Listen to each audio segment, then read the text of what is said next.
UFC top welterweight Johny Hendricks is on the line with us today. How you doing, Johnny? I'm doing wonderful. You? Real good. Obviously, the reason we have you on is all the news that came out of yesterday's press conference here in Seattle. I was there when Dana mentioned this kind of weird, out of left field GSP versus Nick Diaz fight. Tell me, where were you and how did you find out about this fight? I was actually coming home from practice. Just got done watching some footage on GSP. And my manager called me and said, we might lose the fight. And whenever that happened, I started trying to do some work. Mm-hmm. And, you know, we've seen a lot. One of the criticisms I saw on Twitter yesterday was that, because you've always kind of been known as the nice guy, the guy doesn't really try to stir trouble. You go out there and you fight. And you kind of turn to a little bit of trash talking, and I can kind of understand why. I mean, you look at Chael Sonnen and Nick Diaz, it's worked for them. Is that what you felt you needed to do to kind of get the spotlight back on you and say, hey, don't forget about me? Yeah, well, everybody on Twitter is like, hey, you need to get better at trash talking. So I was like, okay, well, I guess I need to do a little bit. You know what I mean? I'm sitting there, For one, I don't like doing the trash talking. I'd much rather do it in the octagon. You know what I'm saying? Mm-hmm. But it seems like that's what got him the fight, and I was like, what? So, yeah, I try to, I'm going to do my own if I have to. Just, I don't like it, but I'm going to get a title shot, of course. Mm-hmm. You know what I mean?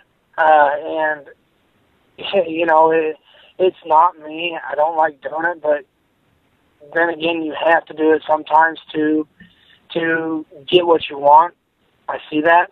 Mm-hmm. And, I'm not going to make a habit of it, but, I was hoping that once I got the belt, I wouldn't have to do it. Right. You know what I mean? That's my whole thing is, I want to get to the title shot, good Lord willing, win it. And then I don't have to worry about anything. Then everybody's wanting to fight me, and you know what I mean? And it makes life a little easier. Johnny, looking at this whole situation, the way it's been broken down, Dana explained it that this was GSP's call. It wasn't so much that he was kind of overlooking you, but I guess all the smack talk previously, according to Dana, GSP's words that he has unfinished business with Nick. Now, because of this puts you in a really weird position because at the press conference you mentioned that you would wait for a title shot if needed, if something else kind of came up, the super fight or whatever. But when posed with that kind of situation, Dana seemed to be against that and said that you would probably fight before that. What do you think about those comments?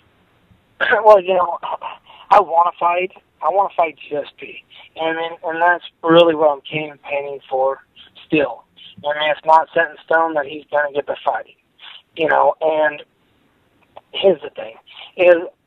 What happened is that he let somebody get under his skin. Mm-hmm. He's rewarding somebody for not doing the right things. You know what I'm saying? Mm-hmm. That's really what it boils down to, is that all this stuff could easily be bypassed if the right person was fighting. And I know I posed a threat to him. I got good wrestling. I got heavy hands. And those are two things that he's very, he gets rocked a couple of times. He's easy to get rocked these days. And he's known for taking people down. So, of course, I'd see why he would want to fight somebody. You know what I mean? And you can say whatever you want, but that's the only thing that would bypass anybody. Mm-hmm. You know what I mean? Is that you didn't know if you wanted to fight this guy, blah, blah, blah, blah. Man, you're the champ. He is the champ. He's done an amazing job holding the belt. You know what I mean? Nobody can deny that at all. But here's the thing. He's the champ. We call him out. You know what I'm saying? Mm-hmm. That's the way that I look at it. And nothing else you shouldn't let people be able to talk to you and get under your skin. Mm-hmm. You know what I mean? Because here's the thing. Whoever's talking about you, they probably don't know you. You know what I mean? They don't know you as a person. They don't know this. They don't know that. All they're doing is just trying to get under your skin. And here's the thing. Who cares? You know, you go out there, you fight, and that's what you're paid to do. And, you know, seeing that somebody was able to do that and bypass me, it sucks. You know what I mean? Like, I'm still in shock. Right. Like, literally. What do you make from the while you were, you know, kind of riling up the crowds and you know, messaging Dana on Twitter? What do you make of Jake Shields kind of popping out of nowhere and complaining to you about you should be a company man? What do you make about that? I don't care what he says. You know what I mean? Mm-hmm. I really don't, because here's the thing. He's, you know, he had his title shot, he lost. Then he got knocked out, and he went back up to 185. Mm-hmm. You know what I mean? Like I said, it doesn't matter what they say. You know what I mean? Here's the thing. He has a friend that wants to fight for a title. Totally get that, whatever. But the right person isn't getting the title shot. Mm-hmm. You know what I mean? And that's really what it boils down to. And him saying that whatever he wants to say, man, he can talk it. Because not only do I know who the right person should be, so does a lot of other people out there. And that's what I was more happy about. Mm-hmm. You know what I mean? Even though it was a bad day and it was just a crummy day, mm-hmm. like literally, one of the crappiest days I've had in a long, long, long time, but I'm still happy with the support I had. Right. And I mean, the support I had was amazing, and, you know, it makes me where, man, I'm glad that I fight for those people. Right. And it's a little confusing because I also saw that Dana tweeted you back later in the day that you will get your shot, but it's kind of unclear what he meant by that or when. Have you talked to your management about trying to get some clarity on this whole situation? Like, do you have anything planned for after this weekend to get in touch with Dana and figure out what's going on? Yes, 100%. You know what I mean? We've already talked about that. That's why, you know, that's why I'm keeping my fingers crossed. I'm still mm-hmm. praying, you know what I mean, that I get that shot. Mm-hmm. And I'm not losing hope. And, man, more than anything, you know, yesterday, like I said, it was a bad day. I probably shouldn't have been on Twitter. But definitely whenever you get the world turned upside down in a matter of minutes, mm-hmm. you know, you start, you know, I started questioning, man, what should I have done different? Right. I mean, that was my first thought is, should I have finished those guys? Mm-hmm. And I mean, now as a fighter, I'm sitting here thinking, should I have finished those guys? Should I not have finished those guys? Because, you know, if I don't finish those guys, maybe I'm getting the title shot. You know what I mean? It seems backwards. Yes, exactly. That's what I'm saying. Like right now, that's my whole thought process right now mm-hmm. is that, man, okay, if I don't finish these guys, I just do a good 3-round fight with them. I get my hand raised. Am I in this situation? You know what I mean? Am I in this situation? I don't believe so. You know what I mean? I believe that GSP, you know, I think that I'd be fighting GSP. And that's, you know... So let me ask you about that. Let me ask you about that. You bring up an interesting point. You mentioned on Twitter that you know, to GSP essentially that you're not afraid of his takedowns, and that it sounds like you feel like you can shuck his takedowns and stuff. So do you think that with your finishes, I mean, you had some really strong finishes in your last 2 out of 3 fights. Do you think those are scaring GSP off? Is that what you're kind of getting out of it? Well, yeah, because why would somebody else? Why would somebody? I'm ranked higher than him now. Mm-hmm. I've won 3 fights, or 2 fights, 2 tough fights since he's been out, mm-hmm. and he's not going to get back until February. Right. You know what I mean? And he's off a loss. So out of those 3 things, what kept me from getting that title shot?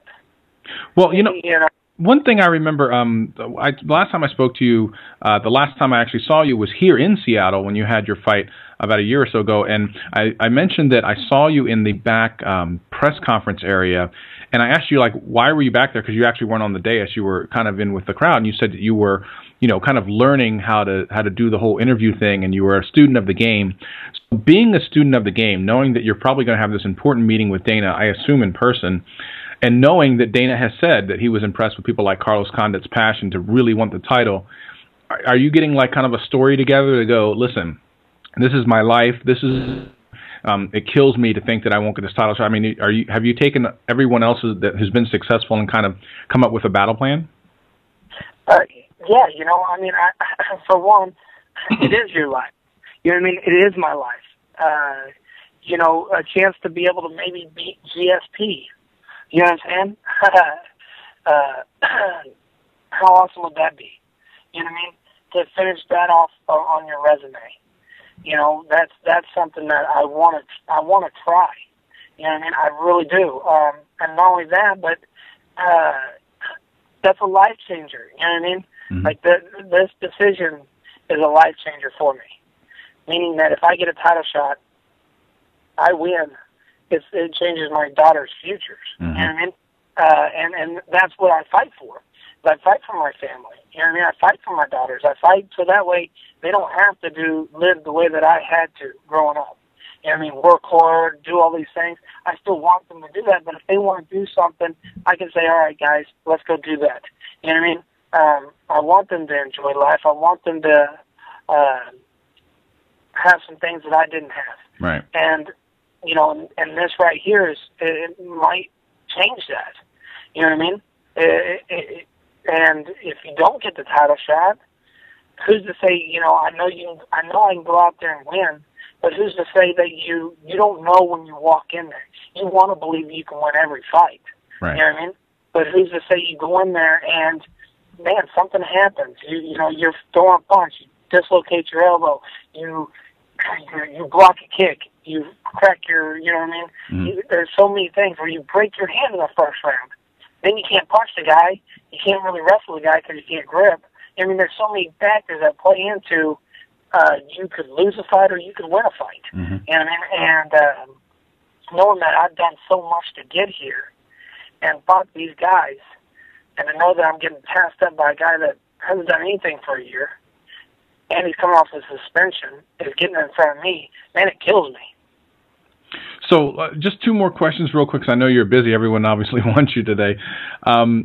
Just to clarify, are you essentially saying, and I believe you said it in Twitter yesterday, that you don't believe, is it that you don't believe GSP can take you down, or you're just not afraid of him taking you down? I'm not afraid of him. You know what I mean? I'm not afraid of him at all. Mm-hmm. Here's the thing. If I want to go in there and if I want to wrestle him, I know I can wrestle him. You know what I mean? I know I can. That's the beauty of being a college wrestler and wrestling since you were 5. I see how he's taking people down. I see what he's doing to set it up. You know, knowing striking now has helped me. You know what I mean? Understand how he's doing these things and what he's doing, where he's setting it up. Also, understanding how to defend those things. I understand how to defend single legs, running the pipe, all these different moves that he's doing on people. I understand that. Mm-hmm. So I'm not scared if he touches my legs. Mm-hmm. You know what I mean? I've had many people touch him. I've had many people take me down. I've had many people not take me down. Just right now, I've been fighting certain people, and I've been working a lot on my takedowns. And I've also moved to Texas, so now I go up to Stillwater at least 3 to 4 times a camp. Mm-hmm. You know, and spend a week up there. So I'm getting back into wrestling more and more and more. It's just right now it's been way more fun to hit people. I mean, but if you fight GSP, there's a way you have to fight him. Right. You know, and that is to throw punches and take him down. So let's talk about the last thing. Obviously, if one of two things is going to happen, either you get the title shot or you don't. If you don't get the title shot, what do you think you're going to do? Are you still going to push to wait, or are you going to take a fight? Because obviously you could take the Rashad Evans way of doing things and wait, and it might be up to a year before you get a fight, or you could take what happened to Anthony Pettis, take the fight and maybe lose the fight and lose the title shot. That's a really heavy decision to make. If you don't get this title shot next, what are you going to do? That is a great question. Right now, you know, sit back and sort of, you know, what I really need is, you know, like I did yesterday, I got on there angry, pissed off, and I said some things I probably shouldn't have. You know what I mean? But I think that I had a right to say them. Mm-hmm. You know, because, you know, stuff like that just doesn't happen every day where the champ comes out and says, I want to fight this guy. You know, I'm not mad at the UFC. I'm not mad at anybody. I'm mad at GSP for doing it. Right. You know what I mean? And that's really what it all boils down to. There's only one person that messed up my future, my children's future, and that's GSP. And, you know, right now, that's all I'm thinking about. And so it's hard to think anything outside that. You know what I mean? Because it's only the second day, and, you know, I'm still human, and I'm trying to hold myself back. You know what I mean? I think that's the hardest part right now is me to just, you know, hey, take a couple deep breaths, relax. You know what I'm saying? Right. And that's what I'm really trying to focus on right now is just, hey, pray about it. Good Lord willing, you know, it happens. But if it doesn't, you know, that's where my manager and Joe Silva step in. You know what I'm saying? I let them do everything. I let my manager do the talking. I'm paid to fight, and that's it. You know what I mean? And right now, all I really want to do is fight GSP, and that's pretty much all that I'm going to keep campaigning for until, you know, my manager comes to me and says, hey, we have a fight. Johny Hendricks is still one of the top welterweight contenders. Is he number one? Is he going to get the next fight? Only time will tell. Thank you so much for your time, Johny. Hey, thank you. You have a great day, okay? Yep.